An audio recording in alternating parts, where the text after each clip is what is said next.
کہ توبہ اور استغفار کریں، اور خاص طور پر یہ جو معراج کی رات ہے، میں سمجھتا ہوں رجب المرجب یہ ویسے بھی توبہ کا مہینہ ہے، حرمت والے مہینوں میں سے یہ چند دن رہ گئے ہیں، چونکہ 27 رجب کو پروردگار نے اپنے محبوب کو سفر معراج عطا کیا، اور یہ جو معجزہ معراج ہے در حقیقت یہ بھی ایک اللہ رب العزت کی طرف سے انسان کو بتا دینا ہے، اے بندے تیری عقل جہاں تک بھی پہنچ جائے اس عقل کی گتھیاں تو سلجھانے کے بعد جب اختتام تک پہنچے گا، اللہ اس کو بھی تیری عقل کو عاجز کر کے اس سے بھی اعلیٰ ترین اپنا شاہکار دکھا کر اپنے پیارے لوگوں کی شان کو واضح کرتا ہے۔ انبیاء کرام کے جتنے معجزات آپ دیکھیں وہ اس دور کے جو بھی لوگ ماہرین تھے اللہ نے ان سے بڑھ کر عطا کیے۔ موسیٰ علیہ السلام کے دور میں جادو بڑا کثرت سے ہے، پروردگار نے ایسا ان کو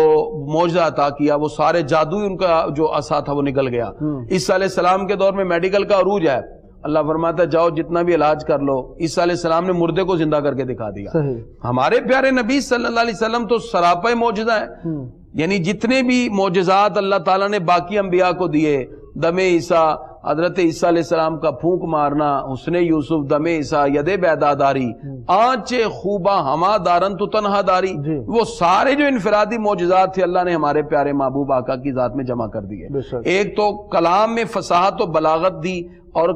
قرآن کا معجزہ عطا کیا،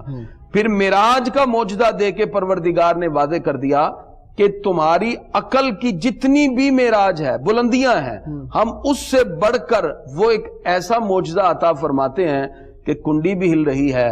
بستر بھی گرم ہے، ہمارے پیارے نبی صلی اللہ تعالی علیہ وسلم پروردگار کے آغوش محبت میں پہنچے۔ سبحان الذی اسری بعبدہ، اللہ فرماتا ہے پاک ہے وہ ذات جس نے اپنے بندے خاص کو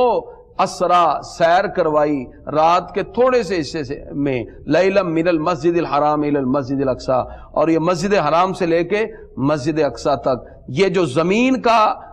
جو پروسیس تھا وہ مسجد حرام سے جو نبی کریم صلی اللہ علیہ وسلم مسجد اقصی تک پہنچے، پھر اس کا ذکر کیا، پھر اس کے بعد آقا علیہ الصلوۃ والسلام مسجد اقصی سے لے کر سدرۃ المنتہا تک پہنچے، اللہ تعالیٰ نے یہ بلندیاں عطا فرمائی، پھر سدرۃ المنتہا سے مقام کعبہ قوسین کی لامکان کی مسندوں پہ فائز ہو کے آئے۔ یہ ساری عظمتیں اللہ نے عطا فرما کر پوری کائنات کو واضح کر دیا کہ جو مرتبہ رب قدوس نے اپنے محبوب کو عطا فرمایا ہے، یہ مرتبہ، یہ شان، یہ سفر معراج، یہ معجزہ معراج ان کی عظمت کی بھی دلیل ہے، اور یہ بھی دلیل ہے کہ پروردگار نے سارے نبیوں رسولوں میں محبوبیت کا مقام بھی صرف اپنے محبوب کو ہی عطا